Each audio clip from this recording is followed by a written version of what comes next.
They told you desire was natural, that wanting more was ambition, that having more was freedom. But what if everything you've been taught about success, wealth, and happiness was a beautiful lie designed to keep you chasing? Look around. We live in a world drowning in stuff and starving for meaning. You can have the job, the house, the followers, and still feel like something's missing. Not because you failed, but because the game was rigged from the start. This video isn't about minimalism or productivity hacks. It's about pulling back the curtain on the system that taught you to confuse ownership with identity, to worship the image of wealth while forgetting how real life actually feels. It's about that sickening moment of silence after you get everything you wanted, and still feel like a stranger inside your own life. I'm not here to judge you. I've been there. We all have. Because the real prison isn't made of walls. It's made of expectations. And today, I'm going to show you how to break out. If you've ever looked at your life and thought, why does all this still feel empty? Then you're in the right place. But I'll warn you, once you see the truth behind your desires, you can't unsee it. What if the reason you feel so empty is because you've been chasing fullness in all the wrong places? They told you that having more would make you more desirable, more valuable, more free. But what if that was the trap all along? Jean-Paul Sartre once said we are cursed by the anxiety of wanting and the boredom of having. In other words, desire is a hunger that doesn't want to be fed. It wants to keep you starving. And modern consumerism figured this out long before you did.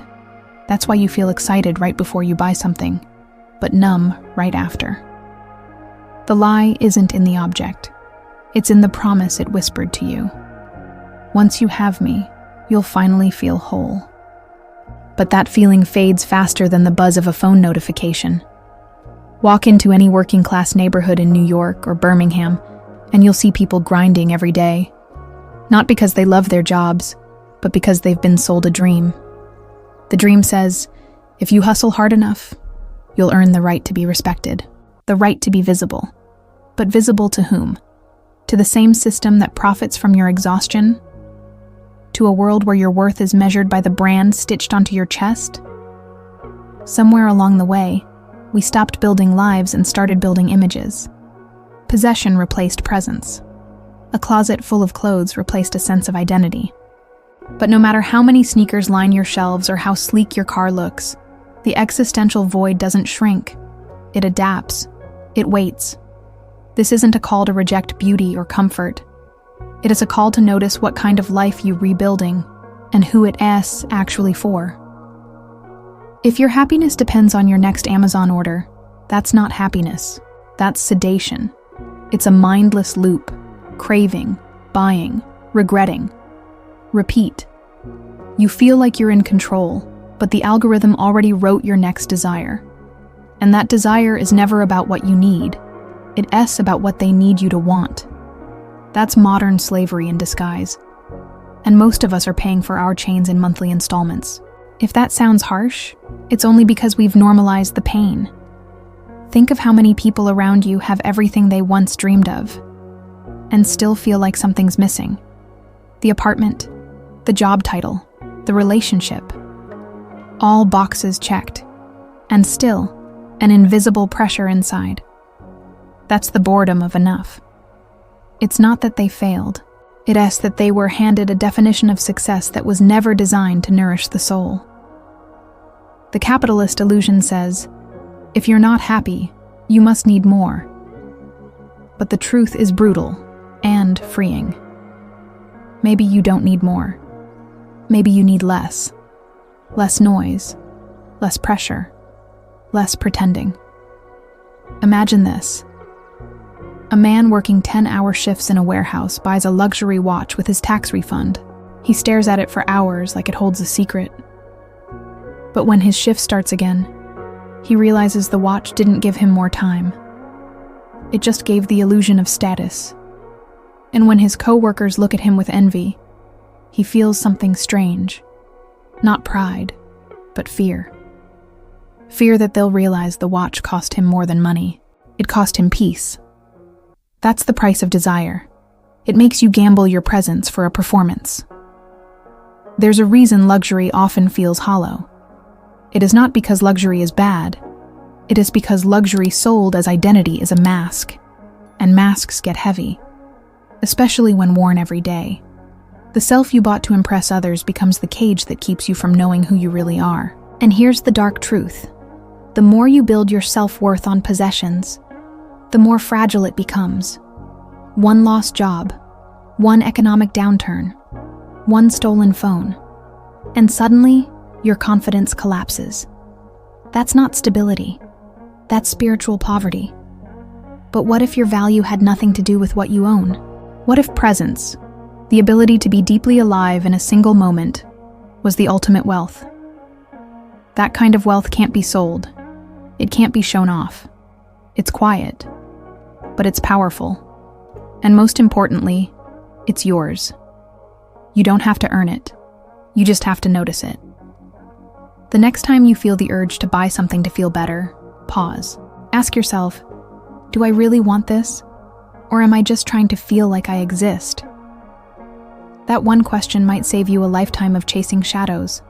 And maybe, just maybe, when you stop running after shiny things, you'll start noticing the gold already inside you. Not the kind you flex, but the kind that sets you free. Because when being finally replaces having, desire softens. You no longer need to be seen. You just need to be. And that is where we begin to dismantle the biggest lie of all, the one that told us the menu was the meal. But that story deserves its own unraveling. There's a quiet moment that hits you in every overpriced cafe, every luxury store, every Instagram scroll. That strange awareness that none of it really touches you. The leather seats, the fancy plates, the numbers in your bank app. You thought wealth would feel like freedom, like presence. But instead, it often feels like a performance. Alan Watts once said, "The menu is not the meal." And yet here we are, mistaking representation for reality, counting likes instead of moments, counting dollars instead of peace. Sartre would say we're doomed to chase desires that bore us once fulfilled. And that's exactly what money became. A symbol we worship, hoping it gives us what it never truly holds. Look around and you'll see it. In the guy who earns 6 figures but hasn't laughed in months. In the woman with the designer bag who can't sleep at night. In the young adult who posts, "living my best life," but feels dead inside. Money, in its pure form, is just a tool, a means of exchange. But culture turned it into identity, into proof, into validation. We're taught that the more we accumulate, the more we are. But when we finally get what we wanted, something's off. That sense of satisfaction, it's brief. That thrill, it evaporates. And so we keep going. More zeros, more stuff, more status, but less time, less meaning, less you. For the working class, the true backbone of every economy, this illusion is especially brutal. They don't just chase wealth, they sacrifice for it. They trade time with their kids for overtime, trade health for double shifts, just to get a taste of something that was promised as salvation. But money doesn't buy presents. It buys distractions. Things to fill the silence, gadgets to numb the fatigue, vacations that only highlight how exhausted you really are. When the work ends and the stuff is unpacked, a haunting thought emerges. Was this all there is? We were sold a dream, that success means ownership, that you can measure value by square footage, stock portfolios, luxury watches. But what about the wealth that can't be counted? The richness of time spent with people who don't expect anything from you? The feeling of sleeping deeply because your soul is quiet? That's not on the menu. You won't see it in Forbes. You won't find it in a self-help book filled with hustle hacks. Because it can't be marketed. And that's why it's priceless. It's also why it's overlooked. We now live in a world where the image of wealth is more important than wealth itself. People go into debt to look rich. They lease the car, finance the phone, buy clothes for likes. They don't own their lifestyle. It owns them. This is the dark corner of capitalism no one talks about. Representational poverty. Looking abundant on the outside, while being completely depleted inside. You can't meditate in a Gucci belt. You can't cure anxiety with a shopping spree. And yet, millions try. Every single day. The system depends on that confusion. It needs you to believe the menu is the meal. That buying the gym membership is the same as being healthy. That filming a moment is the same as living it. But deep down, you know better. That gnawing emptiness after a long shopping day? That sudden crash after a dopamine hit? That's your body reminding you. You didn't feed your soul. You fed your image. An image, no matter how polished, doesn't hug you when you're crying. It doesn't sit quietly beside you when you're lost. So what does real wealth look like? It's walking through your door and not needing to escape your own mind. It's being able to sit with yourself without checking your phone every 30 seconds. It's feeling aligned. Not because you earned enough, but because you stopped pretending. You don't need another promotion to feel worthy. You don't need another device to feel whole. You just need the truth, that you were never broken. You were just buried under expectations, ads, and other people's dreams. And if you're starting to feel that subtle rebellion building inside, good. Let it rise. Let it question everything. Because the next illusion is even trickier. It doesn't sell you a product. It sells you yourself. A polished, branded, high-performance version of you that looks great on the outside, but might be breaking on the inside. They don't sell you objects anymore. They sell you versions of yourself. More confident, more respected, more worthy, all wrapped in sleek packaging and high-resolution ads. And slowly, without noticing, you begin to construct a self not from your values, but from your purchases. A designer coat becomes identity. A watch becomes validation. The car you drive becomes your voice. But Sartre warned us, when we try to fill the existential void with things, we lose the very self we're trying to prove. And in the mirror, what stares back isn't you anymore. It's a character. A role you've been playing for so long, you forgot who's behind it. Think about how early it starts. A teenager feels invisible, so he saves up for branded sneakers. Suddenly he's noticed. His value, in the eyes of others, increases.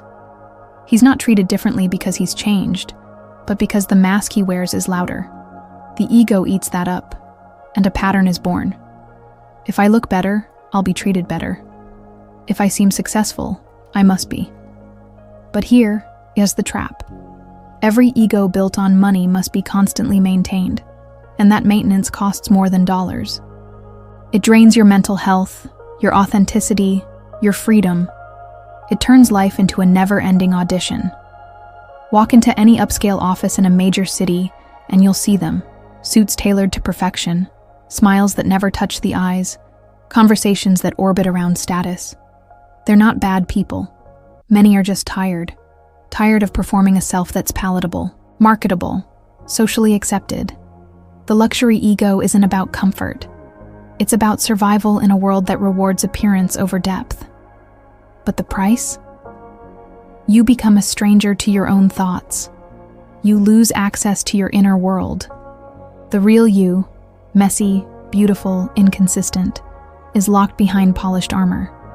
This ego becomes especially suffocating when your finances can no longer support it. Imagine being known for your style, your gadgets, your lifestyle, and then losing your job. The collapse isn't just economic, it's existential. Because when the money goes, so does the identity you built with it. That's the death of the self through possession. And for many, it triggers depression, anxiety, even shame. Not because they lost what mattered, but because they realized too late that none of it ever did. And still, they don't know who they are without it. This is where the ego becomes a prison, an invisible one, gilded with compliments and likes. You can't take it off. You're afraid of who's underneath. You're afraid of being seen without the filter. And that fear is real. especially in a society that punishes vulnerability and rewards performance. But here, is a crack in the wall. What if people actually liked the real you more? Not the curated version, not the always smiling, always hustling avatar, but the flawed, funny, unfiltered human who stopped pretending. Let's be honest, this pressure isn't just external, it's internalized. You post the highlight reel, not because you're fake, but because you're afraid of being forgotten. That's the invisible prison. That's the capitalist illusion, convincing you that your value must be earned, proven, advertised. But identity isn't a billboard. It's a garden. And you can't grow anything real in soil made of anxiety, comparison, and fear. Real self-worth comes from presence, from being grounded, from choosing silence over performance, solitude over applause. So how do you start undoing the mask? Small things. You go out without the expensive accessory. You speak honestly, even if your voice shakes. You spend time with people who know your laugh, not your resume. You read books that make you question yourself, not just flatter your ego. Try The Drama of the Gifted Child by Alice Miller, or The Courage to be Disliked by Ichiro Kishimi. These aren't just books, they're mirrors.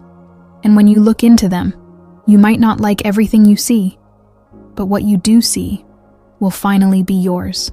And if the idea of dropping the performance scares you, good. That fear means you're close to something real, close to a self no longer built for others.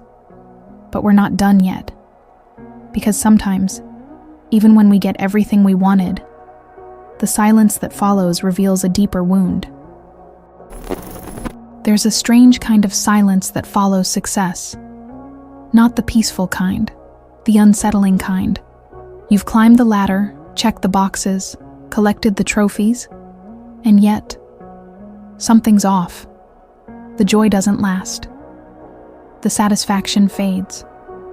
And what creeps in is something no one prepared you for. Guilt. Not for failing, but for winning and still feeling lost. Sartre called it nausea. The spiritual dizziness of realizing that the freedom you fought for doesn't come with meaning built in. You can be anything, do anything, and still feel like none of it matters. This guilt hits hardest in quiet moments. The late-night drive home after a big promotion. The luxurious vacation that feels more like escape than celebration. The congratulations that echo in a room you don't want to be in. Because deep down, you expected arrival to feel like peace. But instead, it feels like disconnection. Like you've been chasing someone else's dream. Someone else's definition of success. And now that you've arrived, you don't recognize the person who got here. That's not weakness. That's clarity. A clarity most people spend their whole lives avoiding. For the working class who manage to make it, this guilt is even sharper. There's pressure to be grateful, to stay quiet, to not question the system that finally rewarded them. But what if the reward isn't freedom, just a higher tier performance, a better costume, a better view, but the same emptiness?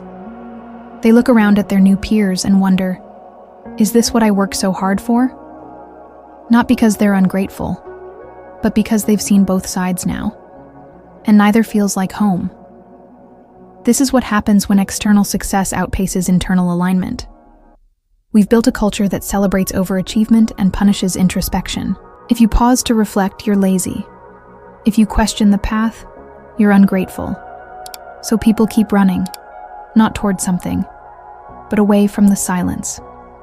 The silence that asks, is this really me? Do I even want this? But they drown those questions in noise.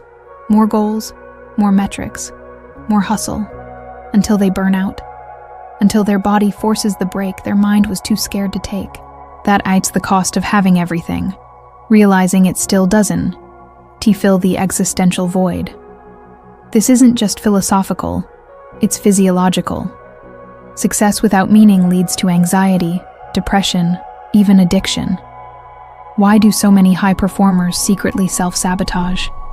Because their outer life no longer matches their inner truth, and the gap between those two worlds becomes unbearable. So they numb it with work, with food, with screens, with shopping. It's not indulgence, it's escape. A desperate attempt to avoid the guilt that whispers, "You got everything," and still don't feel alive. But what if guilt wasn't something to run from, but a signal? A wake-up call? Maybe it's your soul's way of saying, this isn't your path. Maybe it's not a failure, but an invitation to redefine success on your own terms, to stop measuring your worth by output, to stop confusing productivity with purpose. Because you can be a millionaire and spiritually bankrupt. You can be celebrated by everyone and known by no one, especially not yourself. Here's the truth most won't tell you. Real success feels quiet. It feels like mornings without alarms, like conversations that don't require pretending, like doing work that feeds you instead of draining you. It doesn't always look good on Instagram. It won't impress your high school rivals, but it will make you feel like you're finally home in your own life. No applause needed, no mask required. And if you're still wondering why having everything doesn't feel like enough, maybe it's because you were never meant to be filled from the outside in. Maybe the answer isn't more. Maybe it's closer. Closer to presence, closer to yourself, closer to the one thing money can't buy, status can't touch, and time can't replace. There's a kind of wealth no one talks about. The kind that doesn't shine, doesn't trend, and can't be swiped into your cart. It's called presence. And most people have no idea how poor they are in it. They have money, gadgets, options, but not time. Not real time. The kind where you can breathe without rushing, sit without scrolling, exist without performing. We've been taught that freedom comes from having, but the truest form of freedom has always come from being. Being here, being now. And that's precisely what modern life steals from us, one notification at a time. You know this feeling, that strange urge to check your phone even when nothing's happening, that anxiety when you're doing nothing, as if you're wasting something, that pressure to always be planning, fixing, moving. We live in a timeline of distraction, and the greatest casualty is our presence, because in chasing what's next, we lose what is. We've built a culture where stillness feels suspicious and rest feels like rebellion. But the irony? The thing we're running toward, peace, clarity, meaning, only lives in the now, and we're too busy to meet it. This isn't just about mindfulness or meditation apps. It's about reclaiming your life from systems that profit off your disconnection. Every second you're not present is a second you're more likely to spend, consume, or obey. That's not just coincidence. It's capitalism in action. Spiritual poverty is good business. And so, we're taught to crave endlessly, because a grounded, present human is a terrible customer. When you're fully here, you don't need another distraction. You don't need another thing. You already are enough. But let's get real. Presence isn't easy, especially for working people. When you're holding down 2 jobs, raising kids, or living paycheck to paycheck, presence feels like a luxury. But that's the lie. Presence isn't luxury. It's necessity. It's the only thing that makes the struggle worth it. A moment with your child where you actually see them. A breath after your shift where you actually feel your body. A meal that isn't rushed, scrolled through, or swallowed in stress. These aren't indulgences. They're survival. And they're available. But only if you stop chasing and start noticing. Here's the wild part. When you practice being fully here, even briefly, you begin to realize how much of your suffering comes not from the present, but from your resistance to it. From regretting the past, from fearing the future, from comparing your now to someone else's highlight reel. But this moment, this breath, is not lacking. It is enough. and you, in it, are enough. No upgrades necessary.